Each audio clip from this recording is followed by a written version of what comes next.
Hi, I'm Dan Mahony from Kent State University.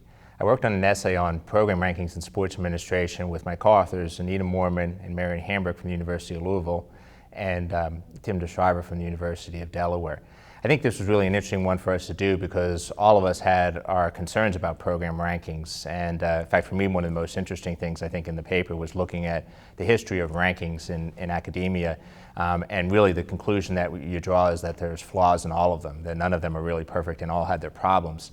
And we found even, I think, when we looked at the advantages and disadvantages, that the disadvantages often seemed to outweigh the advantages. And when we got towards the end of the paper, we had a real good discussion, I think, as co-authors about whether even to suggest the possibility of program rankings or how they might be done. But I think we ultimately decided that it was something that we should at least consider as a field, in large part because if we don't do it, it's likely that someone else will. And we're concerned that someone else will do it much worse than we would if we were to do it ourselves.